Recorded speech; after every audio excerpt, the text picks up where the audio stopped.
الله عليه وعلى آله وأصحابه ومن تبعهم بإحسان إلى يوم الدين وسلم تسليما كثيرا. أما بعد،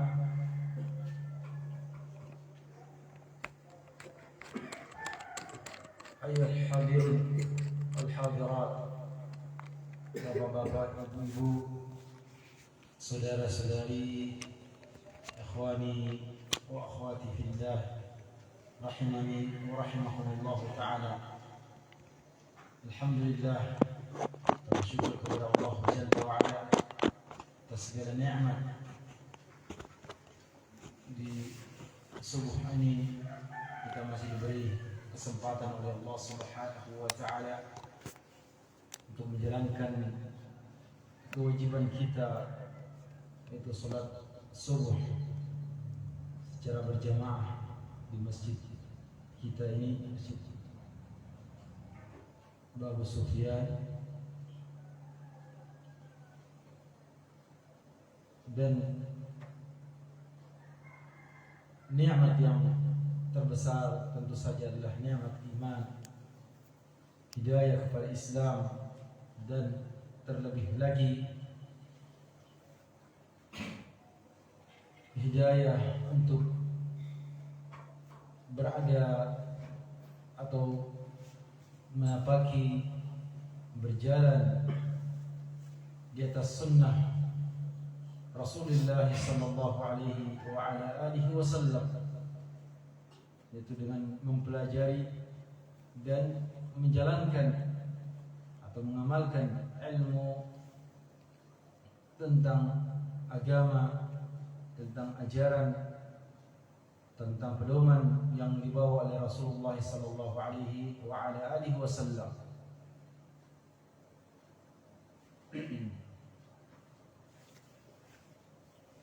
Dan di antara nikmat juga setelah hidayah adalah nikmat istiqamah di atas jalan yang Allah Subhanahu wa ta'ala telah tunjukkan kepada kita itu.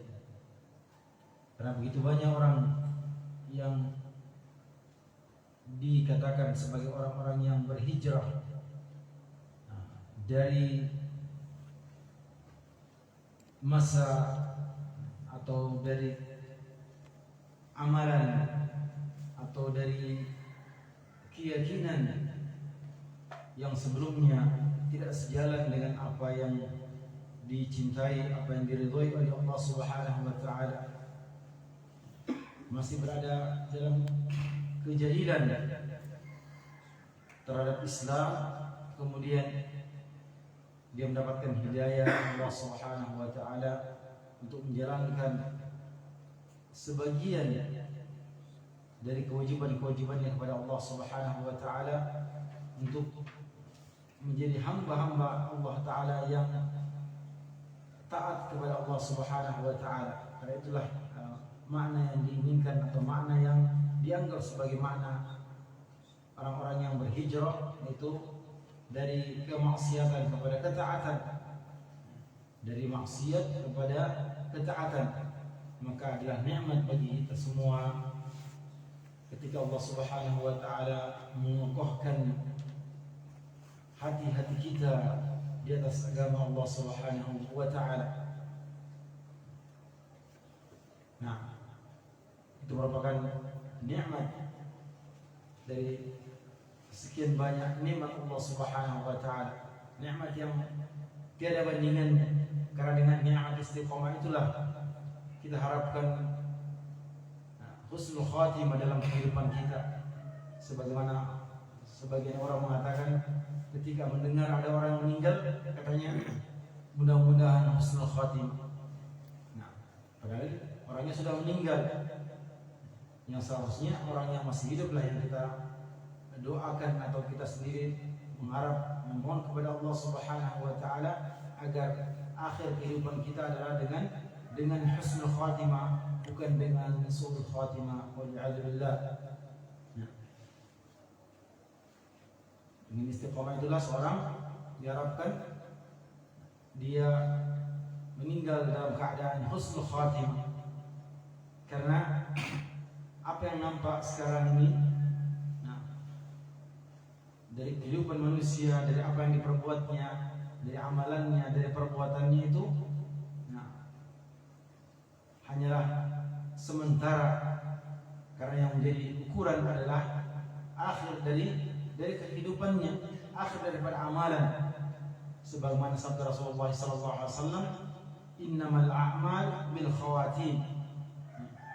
Sungguhnya amalan-amalan itu diukur dari penghabisannya. Meskipun konteks hadis ini berkaitan dengan ibadah di bulan Ramadan, yang mana di awal Ramadan, di pertengahan Ramadan, itu ibadahnya seperti yang kita ketahui bagaimana juhudnya Rasulullah SAW dalam memberikan contoh, sebagai contoh teladan bagi umatnya dalam beribadah di bulan Ramadan. Kemudian ditambah lagi ketika di akhir Ramadan, di penghujung Ramadan, bertambah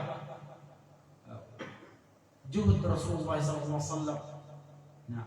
Makin bertambah ibadah beliau alaihi salatu wassalam, sampai beliau digambarkan dalam hadis,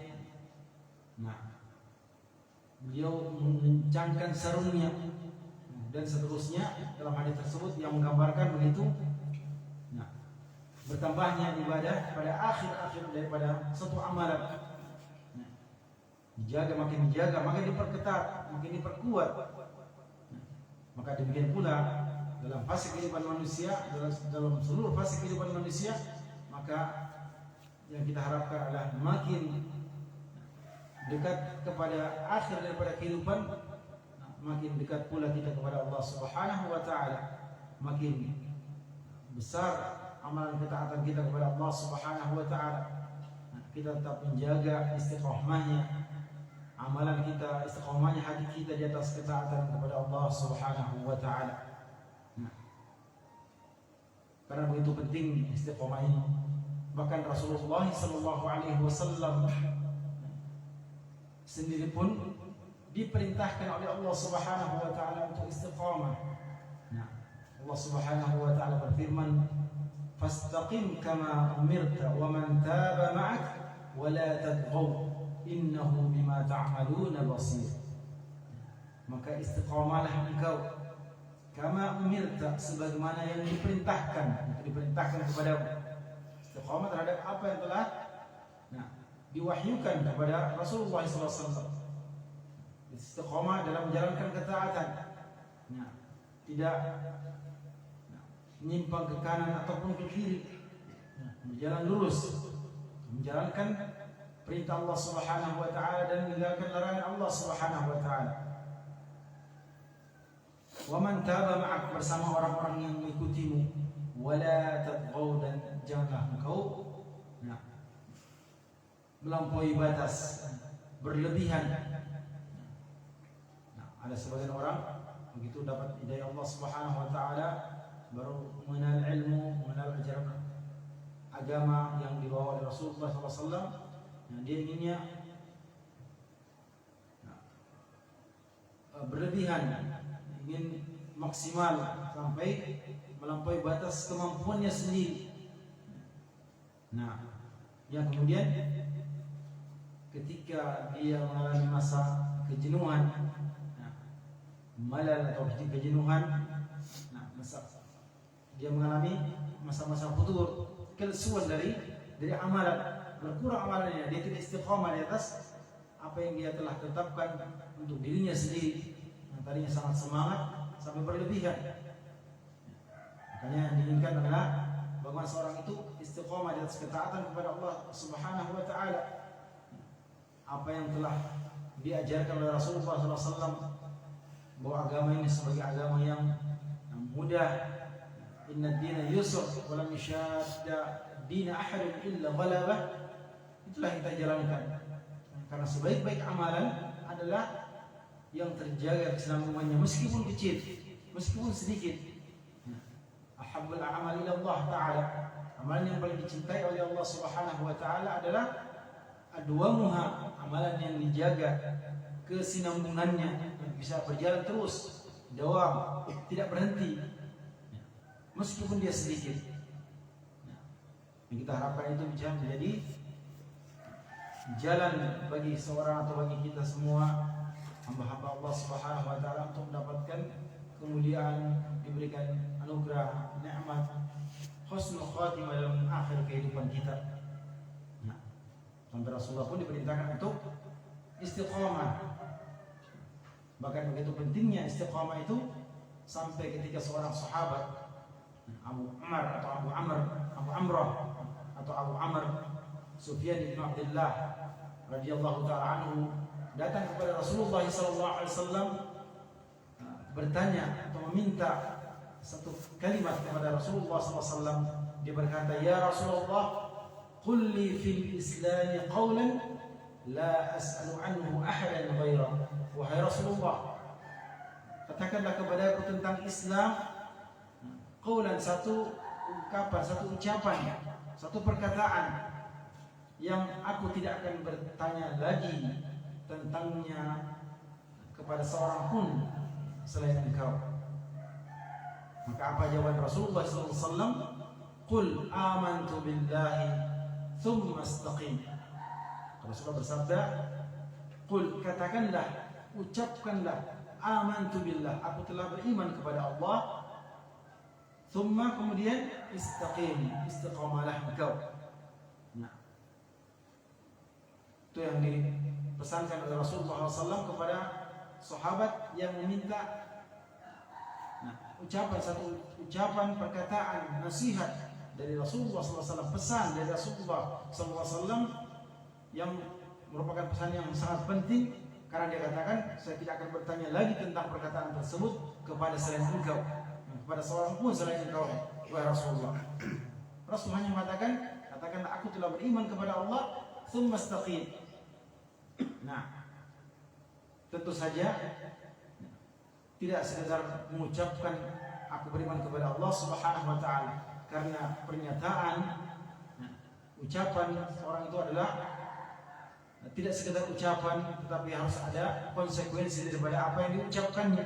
Dia harus melaksanakan, menjalankan, mengamalkan apa yang menjadi tuntutan dari ucapannya. Sebagaimana ucapan syahadat la ilaha illallah tidak hanya sekedar diucapkan di lisan saja, tetapi harus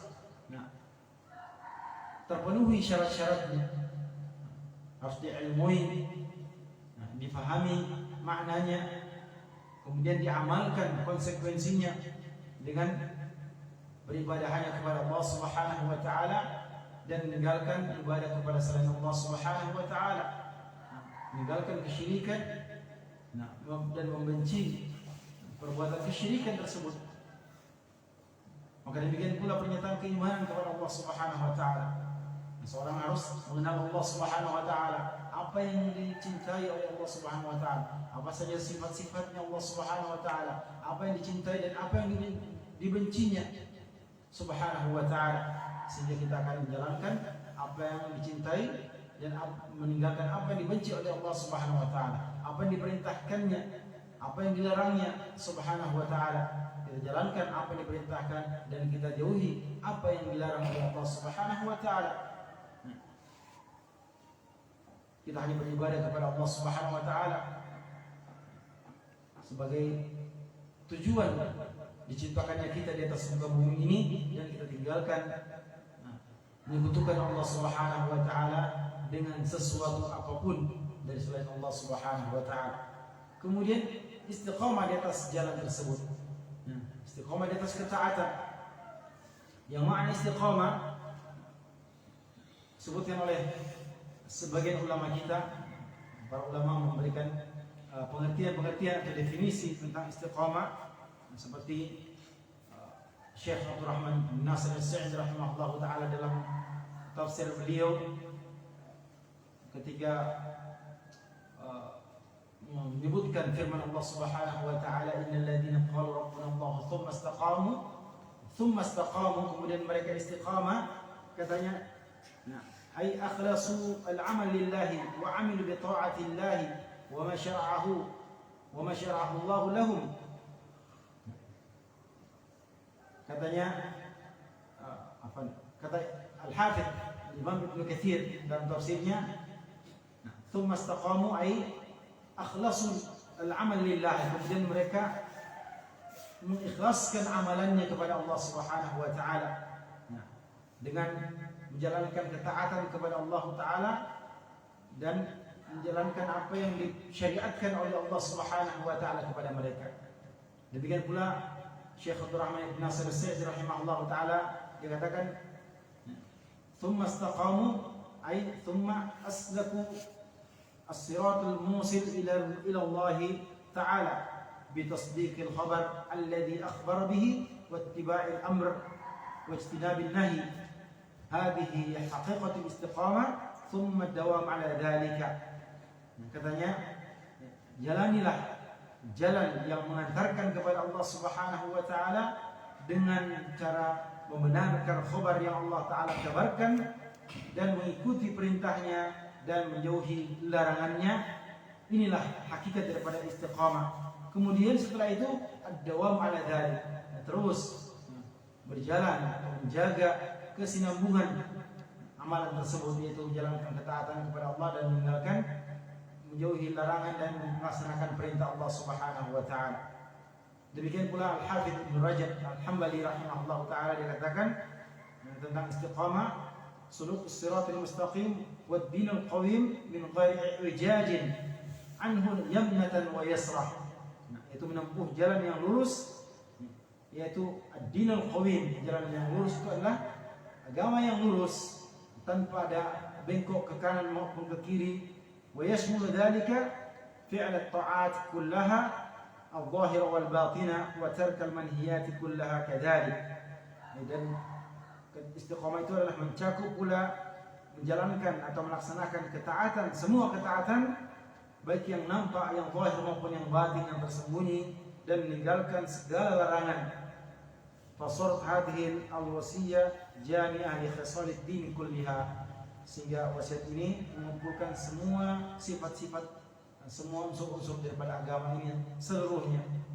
Itu sebagian dari perkataan ulama kita tentang pengertian istiqamah. Yang pentingnya, arti pentingnya kita telah sampaikan tadi. Begitu pentingnya sampai Rasulullah SAW pun diperintahkan untuk istiqamah di atas apa yang telah diperintahkan oleh Allah Subhanahu wa taala kepada dirinya. Nah, Allah Subhanahu wa taala berfirman, "Innal ladzina qalu rabbuna Allah tsumma istaqamu tatanazzalu 'alaihimul malaikatu alla takhafu wa la tahzanu wa abshiru bil jannati allati kuntum tu'adun.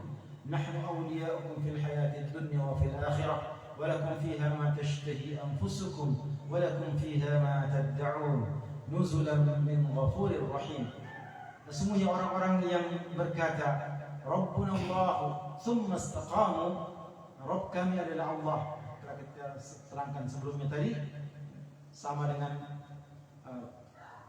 ucapan Rasulullah SAW, "Qul amantu billahi," aku telah beriman kepada Allah. Katakanlah, ucapkan aku telah beriman kepada Allah. Bahwa itu tidak sekedar ucapan saja, tetapi harus ada keyakinan dalam hati. Kemudian bentuk nyata daripada keimanan itu dan dengan amalan. Karena iman itu tidak sekedar ucapan, tidak sekedar keyakinan, tetapi ucapan dengan lisan, keyakinan dalam hati, dan amalan dengan anggota badan. Tidak seorang dikatakan dia beriman kalau dikatakan saya muslim tetapi dia tidak mengerjakan sholat 5 waktu. Nah, karena sholat 5 waktu adalah pernyataan atau bukti daripada keimanan seorang. Sebagaimana sabda Nabi sallallahu alaihi wasallam, "Nah, al-farqu al-ahlu bainana wa bainahum as-shalah." Yang merupakan titik perjanjian antara kita dengan mereka itu orang-orang kafir adalah salat, atau dalam lafaz yang lain tarkus salat, meninggalkan salat. Perbedaan antara seorang muslim atau seorang mukmin dengan non muslim adalah meninggalkan salat. Maka keimanan seorang tidaklah dia katakan dirinya beriman kalau dia tidak mengerjakan amalan-amalan dalam konteks keimanan sebagai bukti keimanannya. Nah, baik. Dalam ayat tadi Allah Subhanahu wa taala berfirman, "Innal ladzina qalu rabbuna Allah tsumma istaqamu." Sungguhnya orang-orang yang mengatakan Rabb kami adalah Allah. Nah, yang mana konsekuensinya pernyataan rububiyah Allah, bahwa Allah yang Rabb kami, Allah yang menciptakan kami, Allah yang memberikan rezeki, Allah yang mengatur. Nah, itu tidak hanya sampai di situ, tapi harus. Nah, konsekuensinya adalah kita menjadikan Allah Subhanahu wa taala yang memberikan rezeki kepada kita, yang menciptakan kita itu sebagai satu-satunya yang kita ibadahi dalam kehidupan kita ini, dalam ibadah kita. Hanya Allah yang kita sembah. Tidaklah kita beribadah kepada selain Allah Subhanahu wa taala. Hanya Allah tempat kita meminta, hanya Allah tempat kita bertawakal, bergantung, bertumpu dalam permintaan-permintaan kita, dalam tumpuan kita. Hanya Allah Subhanahu wa taala yang menjadi sumber harapan kita. Hanya Allah Subhanahu wa taala yang kita minta kepadanya, baik dalam keadaan lapang maupun dalam keadaan sempit, memohon pertolongan, isti'anah, istighatsah, dalam keadaan terjepit, dalam keadaan bahaya, kita istighatsah kepada Allah Subhanahu wa taala. Demikian pula berdoa dengan segala bentuknya. Bukan hanya ketika kita sholat saja kita niatkan sholatnya karena Allah Subhanahu wa taala, tapi dalam ibadah-ibadah yang lainnya, dalam segala bentuk ibadah, karena ibadah itu adalah sebagaimana disebutkan oleh seorang ulama. Ibadah itu adalah ma yuhibbuhullah wa yardah min al-aqwali wal af'al adh-dhahirati wal batinah. Ibadah itu adalah suatu nama yang mengumpulkan yang tersembunyi berupa perkataan maupun perbuatan, yang nampak maupun tersembunyi. Seperti sholat kita pahami atau kita sudah yakini sebagai ibadah, kita sudah ketahui sebagai ibadah, tapi doa juga ibadah. Yang hanya boleh kita tujukan, kita memintanya kepada Allah Subhanahu wa taala. Bahkan Rasulullah mengatakan doa huwa ibadah, doa itu adalah ibadah. Kemudian istiqamah di atas jalan tersebut. Apa yang akan didapatkan oleh orang-orang istiqamah itu? Tatanazzalu alaihimul malaikah. Pada saat sakaratul maut, pada saat menjelang kematian mereka, maka malaikat itu akan berbondong-bondong turun untuk menghiburnya. Apa yang dikatakan oleh malaikat? Alla takhafu wa la tahzanu. Janganlah kalian takut. Janganlah kalian takut karena apa yang akan kalian datangi. Jangan takut terhadap gerbang yang akan kalian masuki, yaitu kehidupan alam barzakh, kehidupan alam kubur, dan juga setelah itu kehidupan alam akhirat, hari kiamat. Tidak usah kalian takut. Wala tahzanu, dan janganlah kalian bersedih atas apa yang kalian tinggalkan.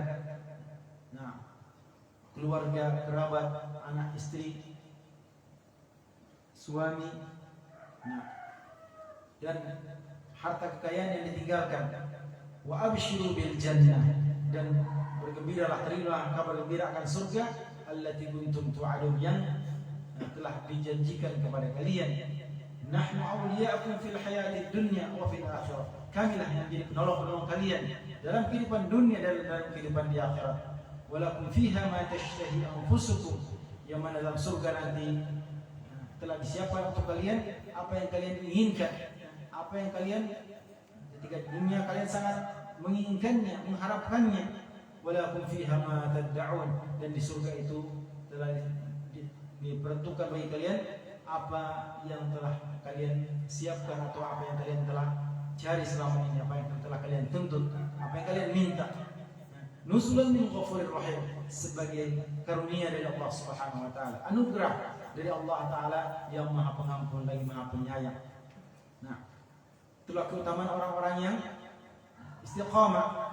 Karena begitu banyak orang yang saya katakan tadi, di awalnya dia mendapatkan petunjuk Allah Subhanahu wa taala, tetapi dia tidak diberikan taufik oleh Allah Subhanahu wa taala untuk bisa istiqamah di atas ketaatan kepada Allah Subhanahu wa taala.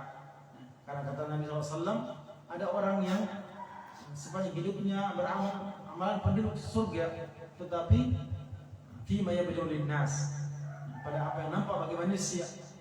Dalam lafaz yang lain, in halakum la ya'malu bi amali ahli jannah حتى ما يكون بينه وبينها إلا ذراع فيسبق عليها الكتاب فيعمل بعمل أهل النار فيدخلها. Dalam hadis Ibnu Mas'ud radhiyallahu anhu, hadis Shadiq al-Masduq, kata Nabi SAW, di antara kalian ada yang beramal amal penduduk surga sampai antara dia dengan surga tinggal dhira', satu hasta, tinggal satu hasta. Fayasbiqu alaihi alkitab, lalu catatan amalannya itu takdirnya mendahulunya. Fayamal bi amal ahli nar, lalu dia beramal amal penduduk neraka. Fayadkhuluha, lalu dia pun masuk neraka. Nah, karena tidak ada yang mengetahui apakah kita tetap bisa di atas jalan, bisa istiqamah di atas jalan Allah Subhanahu wa taala ini, istiqamah di atas sunnah, istiqamah di atas ketaatan kepada Allah Subhanahu wa taala. Hanya Allah yang mengetahui. Karena sebagaimana digambarkan dalam hadis tadi, ada orang yang sepanjang hidupnya amalan penduduk surga, tapi ternyata akhir hidupnya, akhir hayatnya dia beramal dengan amalan penduduk neraka, yang kemudian dia pun masuk dalam neraka. Seperti yang disebutkan dalam kisah seorang dalam perang Khaybar, seorang dari yang ikut serta dalam perang Khaybar tersebut, yang dipuji oleh para sahabat, dia orang yang paling berani, paling banyak jasanya dalam perang. Kemudian Nabi mengatakan huwa min ahli nar, dia adalah penduduk neraka. Padahal secara kasat mata dilihat oleh para sahabat dia orang yang beramal. Jihad adalah amal yang tertinggi, jihad di jalan Allah Subhanahu wa taala, bahkan jihad bersama Rasulullah sallallahu alaihi wasallam, dipimpin oleh Rasulullah sallallahu alaihi wasallam. Siapa yang tidak menjamin surga baginya? Tapi Nabi mengatakan huwa min ahli nar. Ternyata karena penasaran ada seorang sahabat yang mengikuti orang yang dikatakan oleh Nabi sallallahu alaihi wasallam sebagai ahli nar itu, sampai orang tersebut terluka, terkena senjata, terluka, dan dia tidak tahan menahan sakit lukanya. Dia pun bunuh diri dengan cara meletakkan pedang di antara kedua dadanya atau di tengah dadanya. Kemudian dia tindihkan badannya pada pedang tersebut sampai pedang itu menancap dan menembus badannya, tembus sampai ke punggungnya. Yang kemudian orang tersebut datang mengabarkan kepada Nabi SAW sampai mengatakan, asyhadu annaka Rasulullah, aku bersaksi bahwa engkau adalah benar-benar Rasulullah, utusan Allah. Nabi bertanya, apa sebabnya engkau berkata begitu? Dia ceritakanlah bahwa apa yang dilihatnya tentang orang tersebut yang Nabi sudah mengatakan huwa min ahli nar. Padahal para sahabat semuanya menganggap dia penduduk surga, sudah jaminan surga baginya. Orang-orang syahid itu punya kedudukan yang tinggi di dalam surga. Tapi Nabi mengatakan perkataan seperti itu. Nah, ternyata dia akhirnya menyaksikan bahwa akhir hidup orang tersebut mati dengan bunuh diri. Sementara ada orang yang kata Nabi SAW, wa inna ahadakum la ya'malu bi a'mal ahli an-nar hatta ma yakun bainahu wa bainaha illa dhira' fayasbiqu 'alaihi al-kitab fay'amalu bi a'mal ahli al-jannah fayadkhuluha. Justru sebaliknya, ada di antara kalian yang beramal penduduk neraka sampai antara dia dan neraka itu sampai tinggal satu hasta saja. Lalu catatan amalannya, itu takdirnya mendahulunya. Kemudian dia beramal dengan amalan penduduk surga dan dia masuk ke dalam surga. Ini seperti tentang seorang dari Bani Israel yang telah membunuh 99 orang, yang kemudian dia ingin meninggalkan keadaan tersebut. Dia dapatkan petunjuk dari Allah Subhanahu wa taala untuk meninggalkan hal tersebut, perbuatannya itu, kenistaan yang telah dikerjakannya sampai membunuh 99 orang. Dia bertanya kepada seorang ahli ibadah, apakah dia masih bisa diterima tobatnya oleh Allah Subhanahu wa taala? Tapi dia tidak dapatkan jawaban yang memuaskan baginya, karena dikatakan tidak ada yang maknanya adalah tidak ada ampun lagi, tidak ada tobat bagi orang yang telah berbuat kejahatan sebesar itu. Akhirnya ahli ibadah itu pun juga dibunuh, menjadi korban yang ke-100 baginya. Yang kemudian dia bertemu dengan seorang ahli ilmu, orang yang berilmu, yang menerangkan kepadanya bahwasanya Allah Subhanahu wa taala itu maha pengampun, maha pemaaf. Kemudian dia diberikan arahan untuk meninggalkan lingkungan, meninggalkan bi'ah yang selama ini dia hidup di tengahnya, yang menyebabkan dia banyak berbuat dosa maksiat sampai membunuh orang. Kemudian dia tinggalkan, dia berhijrah kepada tempat yang lain dan dia meninggal sebelum sampai di tujuannya. Kata Nabi sallallahu alaihi wasallam, orang tersebut dari kiamat ditimbang langkah-langkahnya atau jarak perjalanannya dari tempat dia berbuat kejahatan ke tempat sampai tempatnya dia meninggal, dia ditimbang dibandingkan dengan dosa-dosanya, dan ternyata langkah-langkahnya, amal hijrahnya itu meskipun sedikit, tapi itu lebih berat daripada dosa-dosa dia telah membunuh 100 orang, dan dia pun masuk ke dalam surga. Secara kasat mata, secara zahir, yang terlihat adalah akhir yang baik, amal yang terakhir. Nah, ini menunjukkan bahwasanya begitu pentingnya istiqomah bagi dalam kehidupan kita. Nah, kalau dia mengatakan kalau begitu, kalau istiqomah itu adalah karunia dari Allah Subhanahu wa taala, husnul khatimahnya seorang atau husnul khatimahnya seorang itu adalah takdir dari Allah Subhanahu wa taala. Kalau begitu tidak perlu kita berusaha untuk istiqamah, tidak perlu kita berusaha untuk mendapatkan husnul khatimah. Nah, maka Nabi SAW telah memberikan jawaban ketika para sahabat ada yang bertanya dengan pertanyaan seperti itu. Nah, kalau begitu tidak perlu kita beramal kata mereka. Nah, kita bersandar saja kepada takdir kita masing-masing. Kata Nabi SAW, "I'malu fa kullun muyassarun lima khuliqa lah." Beramallah kalian, beramal, berusaha untuk di atas ketaatan yang dengan usaha, dengan amalan. Ikhtiar, tidak bersandar kepada takdir. Kata Nabi SAW, semua orang, masing-masing orang, muyassarun lima khuliqa lahu, akan dimudahkan terhadap apa yang ditakdirkan untuknya. In kana min ahli sa'adah fasayassar ila amali ahli sa'adah.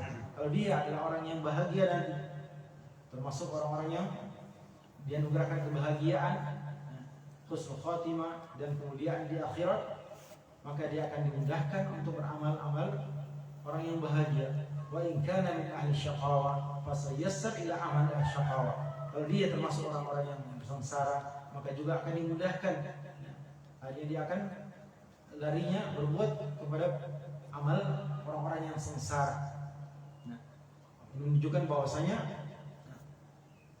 ketaatan atau maksiat adalah pilihan. Pilihan dari orang masing-masing. Setiap orang bisa dia memilih, tidak dipaksakan dia menjadi orang yang jahat, tidak dipaksakan dia menjadi orang yang berbuat kenistaan, tapi ada pilihan. Allah Subhanahu wa taala memberikan hidayah, memberikan petunjuk, bimbingan kepada hamba-hambanya. Tinggal kita yang memilih apakah kita mengikuti petunjuk tersebut yang diturunkan atau dibawa oleh Rasulnya Muhammad SAW, atau kita tidak mau mengikutinya. Nah, di antara jalan-jalan untuk bisa istiqamah di atas jalan Allah Subhanahu wa taala, dan ini merupakan poin yang pertama yang paling penting, adalah kita senantiasa menjaga keikhlasan dalam amalan yang kita kerjakan, keikhlasan hati kita. Nah, karena inti daripada istiqamah itu adalah istiqamatul qalb, istiqamahnya hati. Sebagaimana yang kita ketahui, hati itu adalah malik al-jawarih, penguasa dari anggota badan, yang kalau dia baik, baik semua anggota badan.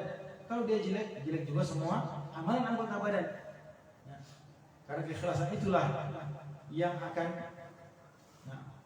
mempengaruhi amalan-amalan kita, baik dan buruknya akhir daripada amalan kita.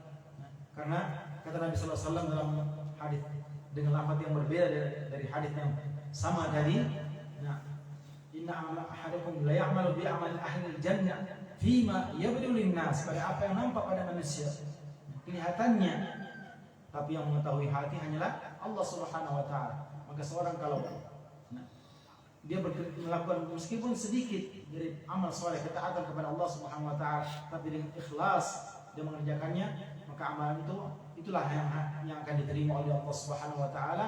Yang amalan meskipun sedikit itu akan menambah keimanannya, karena keimanan itu bertambah dan berkurang. Bertambah dengan ketaatan, berkurang dengan berbuat maksiat. Bertambah meskipun sedikit-sedikit pertambahan keimanan, maka diharapkan dia sampai pada husnul khatimah dan mendapatkan anugerah kemuliaan dari Allah Subhanahu wa taala, istiqamah di atas jalan Allah Subhanahu wa taala. Maka ikhlasan. Kata Nabi Allah Subhanahu wa taala berfirman, "Fa amma az-zabal fa yadhhabu jufaa'a." Adapun zabal buih itu akan hilang. Nah, busa yang ada di atas ombak itu akan hilang, dia tidak akan tetap. Nah, seperti itulah amalan-amalan yang tidak dilandasi oleh keikhlasan, nah, hanya untuk dilihat oleh orang saja. Tetapi apa yang dilakukan hanya karena Allah Subhanahu wa taala, keikhlasan itulah yang akan tinggal, itu akan membekas, akan memberikan efek pengaruh kepada orang yang memiliki keikhlasan tersebut. Nah, kemudian dan selain keikhlasan dalam amalan, nah, tentu saja dengan kita menjaga amalan ketaatan kepada Allah Subhanahu wa taala. Nah, tapi intinya adalah bagaimana seorang itu menjaga keikhlasannya, menjaga tauhidnya kepada Allah Subhanahu wa taala dalam semua ibadahnya, di mana dia beribadah hanya kepada Allah Subhanahu wa taala. Semua ibadahnya hanya kepada Allah Subhanahu wa taala. Kemudian menjaga amalan ketaatan kepada Allah Subhanahu wa taala. Nah, kemudian juga memperbanyak membaca Al-Qur'an Al-Karim dan mempelajarinya, mentadabburi Al-Qur'an. Karena Al-Qur'an adalah petunjuk dari Allah Subhanahu wa taala. Inna hadzal Qur'an yahdi lillati hiya aqwam wa yubashshirul mu'minina alladziina ya'maluna ash-shalihat anna lahum ajran kabira. Sesungguhnya Al-Qur'an ini, inna hadzal Qur'an yahdi lillati hiya aqwam, memberikan petunjuk pada jalan yang paling lurus. Nah, dan karena ahlul Qur'an, kata Nabi sallallahu alaihi wasallam, ahlul Qur'an wa ahlullahi wa khassatuh. Al-Quran adalah orang-orang yang membaca, mempelajari Al-Quran Karim dan mengamalkannya. Mereka adalah ahlullah, orang-orang yang khusus, orang-orang spesial bagi Allah Subhanahu wa taala, punya hubungan khusus bagi Allah Subhanahu wa taala. Ahlullah artinya, kalau terjemahan bebasnya, ahlullah artinya keluarga Allah Subhanahu wa taala, artinya punya kedekatan yang sangat spesial dengan Allah Subhanahu wa taala. Ahlul Quran. Nah, dan Al-Quran bukan hanya orang yang membacanya saja, tetapi membaca dan mempelajari, mentadabburi Al-Quran. Karena Al-Quran itu diturunkan untuk dipelajari, untuk ditadabburi, kemudian diamalkan kandungannya, diamalkan maknanya.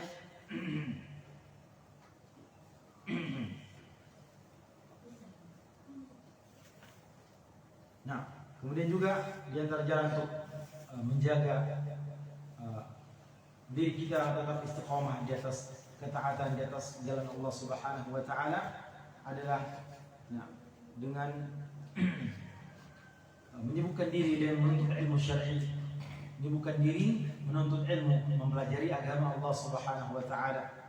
Nah, kata Al-Imam Ibnu Qayyim rahimahullahu taala, bihi ya'rifu Allah wa ya'budu wa yadhkur wa yuwahhidu wa yahmad wa yumajjid wa bihi ihtada ilayhi as-saikun wa min tariqihi wasala ilayhi al-wasilun wa min babihi dakhala al-qasirun. Nah, dengan ilmu itulah seorang itu mengenal Allah Subhanahu wa taala, dia beribadah kepada Allah Subhanahu wa taala, dia mengingat Allah Subhanahu wa taala, mentauhidkan Allah taala, memuji dan memuliakan Allah Subhanahu wa taala. Dengan ilmu itulah orang-orang diberi petunjuk, orang-orang yang mengharapkan berjalan menuju kepada Allah Subhanahu wa taala diberi petunjuk oleh Allah Subhanahu wa taala. Dari melalui jalan ilmulah orang-orang bisa sampai kepada Allah Subhanahu wa taala. Melalui pintu ilmulah orang-orang yang banyak kelalaian masih bisa mendapatkan bisa masuk ke pintu menuju Allah Subhanahu wa taala. Nah, demikian pula di antara jalan untuk istiqamah adalah memperbanyak doa, permohonan, permintaan kepada Allah Subhanahu wa taala agar kita diberikan istiqamah itu, diberikan kekuatan, keteguhan di atas agama Allah Subhanahu wa taala. Dan ini telah dicontohkan oleh Rasulullah sallallahu alaihi wasallam. Nah, beliau di antara doa yang diajarkan oleh Nabi sallallahu alaihi wasallam, ya muqallibal qulub, tsabbit qalbi ala dinik. Wahai Allah yang membolak-balikan hati, tsabbit qalbi, kokohkanlah, kuatkanlah hatiku ala dinik, di atas agamamu. Nah, dalam lafaz yang lain, ya musarrifal qulub, sarrif qalbi ila dinik. Wahai yang mengarahkan hati, yang memalingkan hati, palingkanlah, arahkanlah hatiku kepada agamamu. Nah, maka penting bagi kita untuk senantiasa memohon kepada Allah Subhanahu wa taala. Nah, karena doa itu adalah silahul mukmin, senjata seorang mukmin, orang yang beriman, senjatanya adalah doa.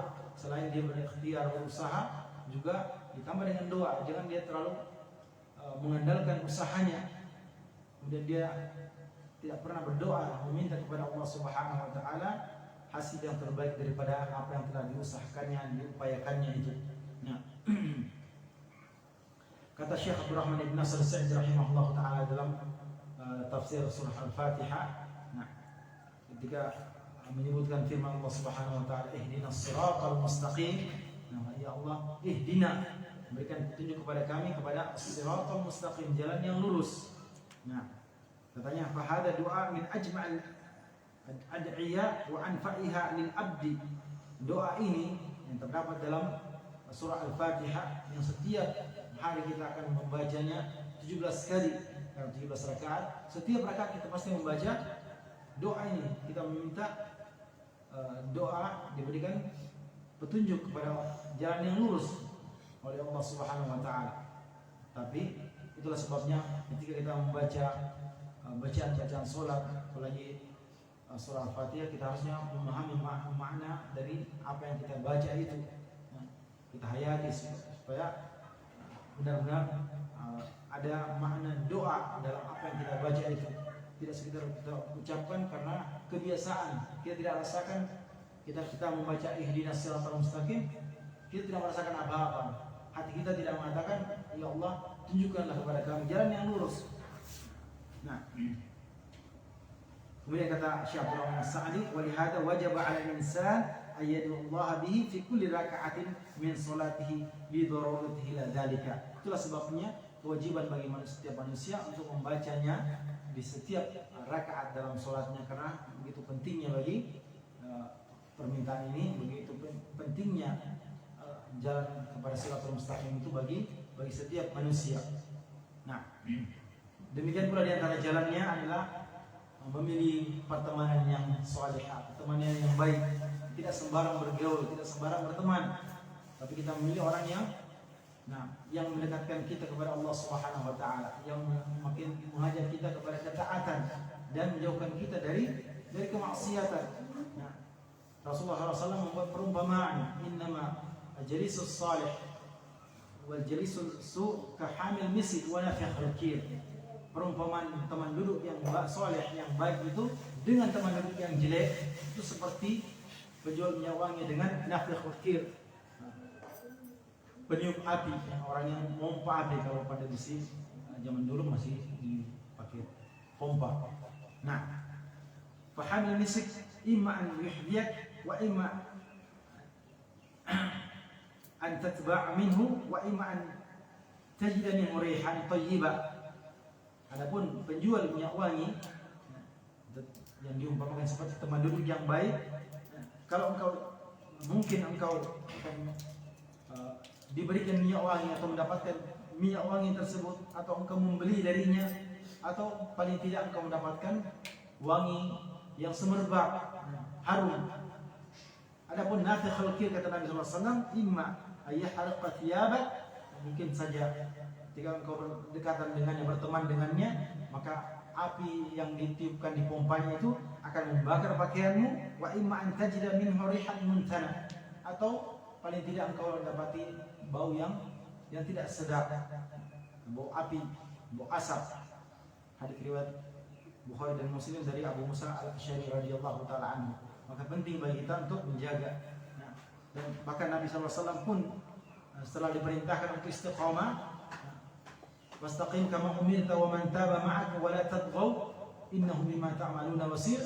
Kemudian Allah Subhanahu wa taala berfirman selanjutnya, wa la tarkanu ila alladziina zalamu fatamassakumun nar. Dan janganlah engkau cenderung kepada orang-orang yang berbuat kezaliman, berbuat kefasikan, berbuat aniaya, berbuat kemaksiatan.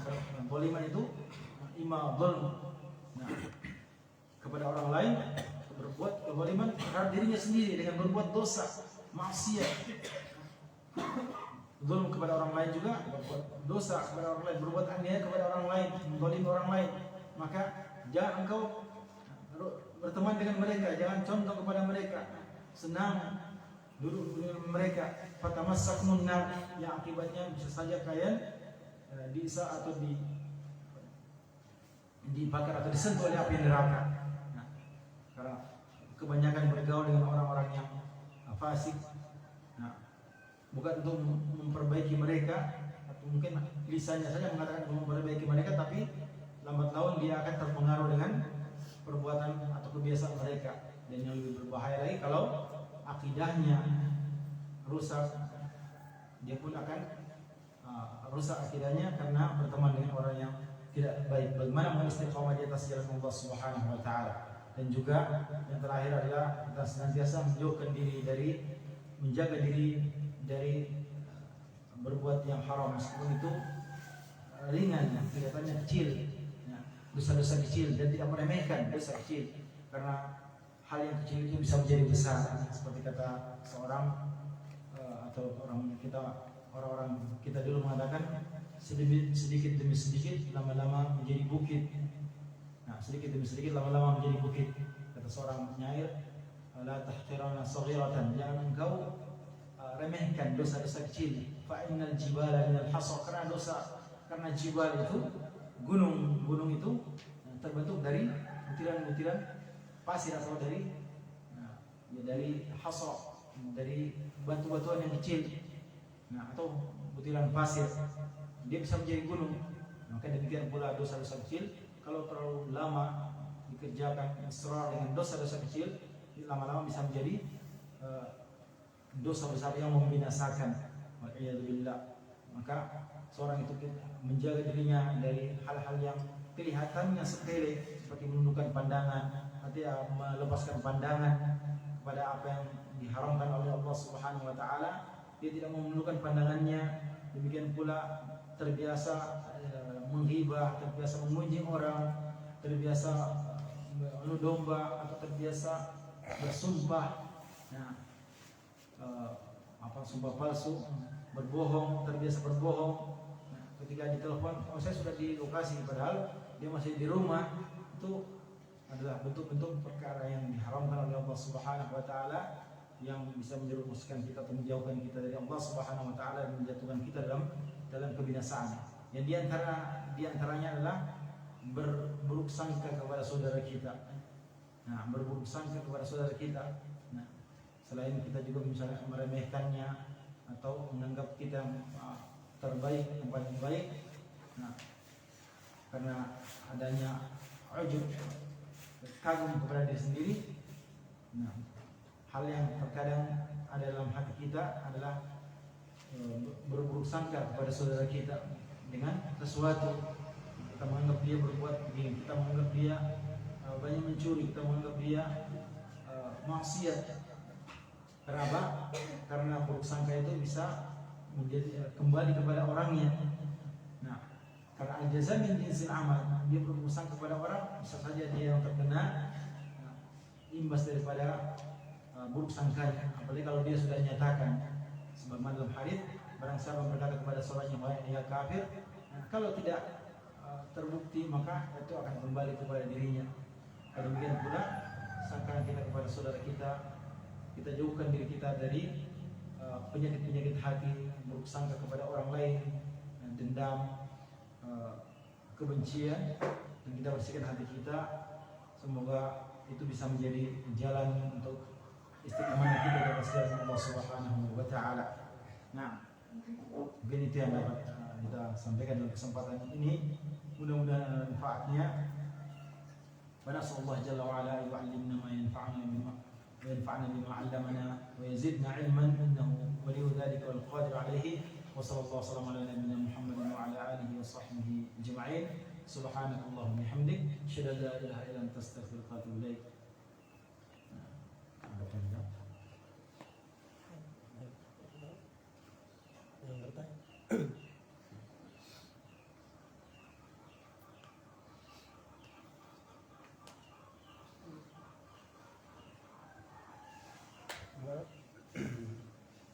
Kalau untuk kita yang baru-baru hijrah, apa nasihatnya?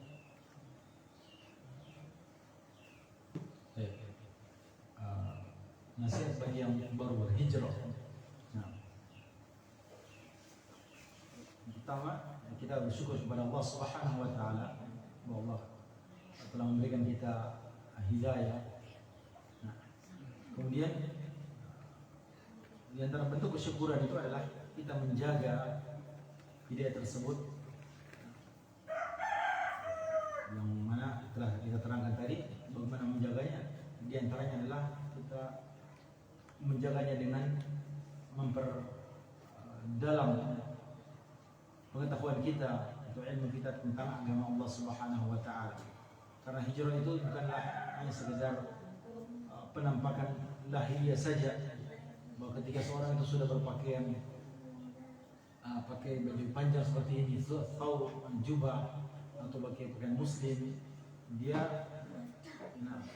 sudah surga untuknya, atau dia akan istiqomah dengan itu, dengan di atas petunjuk Allah Subhanahu wa taala. Mungkin saja pakaiannya seperti itu, tapi hatinya siapa yang tahu. Nah, mungkin saja masih banyak kekeliruan dalam akidahnya, bahkan yang belum dibereskan, yang belum dibersihkan. Nah, karena hijrah, sebagian orang mungkin ada yang berhijrah hanya dari pergaulannya saja. Setelah sebelumnya dia tidak berteman dengan orang-orang yang mengaji, orang yang belajar, orang menjaga sholat 5 waktunya, kemudian dia berteman. Atau dari satu sisi saja, misalnya dia sudah melaksanakan sholat 5 waktu, tapi dia tidak belajar untuk ilmu tentang sholatnya saja, dia tidak perdalam apa-apa hal yang berkaitan dengan sholat. Padahal Nabi SAW sendiri mengatakan, "Shallu kama ra'aitumuni usolli." Sholatlah kalian sebagaimana kalian melihatku sholat. Dia sholat karena dia melihat temannya. Dia datang di satu komunitas orang yang mengaji, begini sholatnya, merapatkan sholat sampai akhirnya terkadang salah kaprah, salah paham terhadap ajaran Rasulullah SAW. Dia sangkanya merapatkan sholat itu sampai menginjak kaki, sampai orang yang di samping tidak merasa tidak nyaman karena diinjak kakinya, karena dianggap merapatkan sholat itu sampai menginjak-injak, saling injak-injakan. Padahal tidak sampai seperti itu. Hanya karena melihat, bukan dengan mengetahui ilmunya atau dasarnya. Hanya karena melihat, oh begini cara sholat. Sampai apa yang dilakukan oleh temannya atau mungkin ustadz di situ, ya itu juga yang dikerjakan. Kita mengetahui dasarnya. Padahal yang harusnya kita lakukan adalah kita pelajari, tahu oh begini Rasulullah cara sholatnya. Karena Nabi mengatakan, "Kama ra'aitumuni usolli," sebagaimana kalian melihatku sholat. Karena kita tidak lagi bisa melihat Nabi SAW sholat, kita hanya bisa melihat dari gambaran yang diceritakan oleh para sahabat yang melihat sholatnya Rasulullah SAW. Kita lihatlah sholatnya Nabi SAW dalam hadis-hadis. Oh begini Nabi mulai takbiratul ihram sampai salam, apa yang dilakukan sebelum sholat, apa yang dilakukan setelah sholat. Bahkan sampai kalau lupa bagaimana sahwi, sujud sahwi. Demikian pula amalan yang lainnya. Apalagi hal yang berkaitan dengan tazkiyah nafs, membersihkan jiwa kita dari kesyirikan, kita bersihkan kepada kita bina atau bimbing hati kita kepada tauhid Allah Azza wa Jalla, dan semua bagian daripada ajaran Islam yang dibawa oleh Rasulullah SAW, baik itu akidahnya, demikian pula muamalah. Nah, banyak orang yang katakan hijrah tapi muamalahnya masih seperti yang dulu, nah, belum lepas dari riba misalnya. Ya, banyak hijrah tapi muamalahnya masih seperti yang dulu, masih menghalalkan membohongi saudaranya. Nah, muamalahnya seperti yang dulu, bahkan lebih jelek daripada yang dulu. Dulu masih ada kejujurannya. Setelah hijrah dalam tanda kutip, nah justru dia mengandalkan model afwan. Kalau minjam uang saudaranya, sudah jatuh temponya, maka sudah lama berhari-hari, andalnya afwan, maaf, karena dianggap kalau sudah ngaji, dalam istilah sebagian orang kalau sudah ikhwah, ini ikhwah, sebelumnya bukan ikhwah. Kalau sudah ikhwah itu ya dia tidak mungkin akan mempolisikan kita, tidak akan melapor. Orangnya baik-baik semua, mudah memaafkan. Maka sebagian ada yang seperti itu. Bahkan mungkin hijrahnya hanya penampilan saja, hanya pakaiannya saja berubah. Yang perlu dijaga kembali dilakukan adalah bagaimana seorang itu memperdalam ilmunya, artinya belajar, terus belajar, kemudian mengamalkan apa yang dipelajari. Nah, dari segala aspeknya, mulai akidahnya, ibadahnya, muamalahnya, nah, termasuk akhlaknya, adab-adab yang kita telah pelajari, kita terapkan dalam kehidupan kita sehari-hari. Itu mungkin jalan yang harus dilakukan oleh seorang yang hijrah. Jadi bukan sekedar merubah pakaiannya saja, penampilan saja, karena seperti perempuan misalnya yang bercadar itu cuma 1 menit saja perbedaan dengan orang yang tidak hijrah. 1 menit maksudnya hanya ketika dia memakai pakaiannya, artinya sebelumnya mungkin dia dalam kenistaan, begitu dia sudah pakai sudah dianggap wanita soleh. Ketika dia sudah pakai pakaian yang menutup wajahnya, bahkan menutup wajahnya, bukan sekedar kerudung saja, tapi bisa menutup wajahnya dengan niqab atau cadar. Padahal intinya adalah bagaimana dia berhijrah dengan hatinya, dia istiqamah dengan hatinya, nah, dan dibuktikan dengan amal anggota badannya. Wallahu a'lam. Masalah warisan yang bisa ditanyakan sama sebagian warisan, misalnya peninggalan ayah dan misalnya meninggal ayahnya, tapi ada suatu usaha itu, modal itu hasilnya mereka kerjasama sama ibu. Jadi bagaimana nanti itu yang harta yang ditinggalkan itu, bukan hanya dari ayah saja yang harta ini istilahnya begitu. Dulu itu ibu juga bantu juga di situ, sehingga ada peninggalan kayak begitu. Cara baginya bagaimana? Apakah nanti ibunya dapat yang mana untuk caranya, cara bagiannya? Sebenarnya kalau mendengar semuanya, harta yang ditinggalkan oleh seorang yang meninggal, yang dianggap atau diklaim oleh sebagian dari ahli warisnya, utamanya istrinya, itu sebagai harta yang dia punya peranan dalam menghasilkan harta tersebut, dia punya peranan. Nah, sebenarnya kalau masalah seperti itu biasanya atau yang sebaiknya memutuskan itu adalah hakim, pemerintah. Dalam hal ini diwakili oleh hakim akan memutuskan apa yang disebut dalam istilah sekarang namanya harta gonogini. Itu itu diputuskan oleh hakim. Adapun kalau kita hanya sekedar menyarankan saja atau memberikan dasar-dasarnya. Nah, karena seharusnya setiap usaha yang dikerjakan oleh seorang, kalau dikatakan itu adalah serikat, maka harusnya ada hitam di atas putih, ada pernyataan bahwa ini ada modalnya, pernyataan modal seperti ini dan begini pembagiannya, sehingga nanti hasilnya jelas pembagiannya. Nah, bahkan dan itu pun dalam keluarga pun bisa seperti itu. Ada perusahaan yang keluarga ya, yang dikatakan hasil pemodalnya suaminya modalnya sekian, istrinya modalnya sekian, anak-anaknya modalnya sekian, pembagiannya seperti sesuai dengan kesepakatan yang dibuat dalam akta yang mereka buat. Nah, sehingga ketika meninggal salah seorang dari yang terlibat dalam syarikat itu, harta yang ditinggalkan tidak semua sebagai harta yang dia wariskan, tapi ada hak dari orang lain di situ. Meskipun mungkin orang lain itu adalah orang yang berserikat dengannya, itu adalah merupakan salah satu dari ahli warisnya. Kalau seperti itu ya harus dibagi dulu. Oh, ini bagiannya, misalnya peranannya di situ 25%, si istri, maka dikasih bagian, disisihkan bagiannya, maka yang jadi harta yang tarikah, masa tarikah harta peninggalan dari yang meninggal ini di sini adalah ayah bagi anak-anaknya, suami bagi istrinya tadi hanya 75%, maka 75% itulah yang dimaksud sebagai harta yang akan diwariskan. 70% diberikanlah haknya ibu, misalnya istrinya tadi.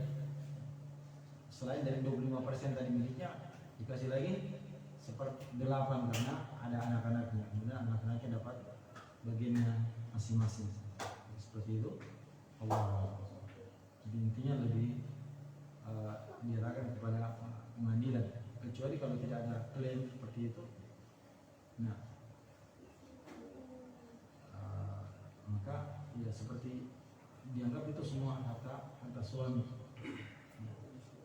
Itu tergantung juga masalah ridho atau tidaknya ibu ini atau istri ini. Wallahu a'lam.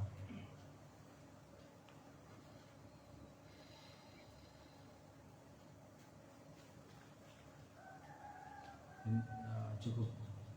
Nah, kembali kita mohon kepada Allah Subhanahu wa taala memberikan ilmu yang bermanfaat bagi kita, wa ayyaj'alna mimman istami'una al-qawla fayattabi'una ahsan, innahu lidzalika al-qadir alayhi. Sallallahu alaihi wasallam ala nabiyina Muhammad wa ala alihi wa sahbihi ajma'in. Subhanakallahumma wa bihamdik, asyhadu an la ilaha illa anta astaghfiruka wa atubu ilaik.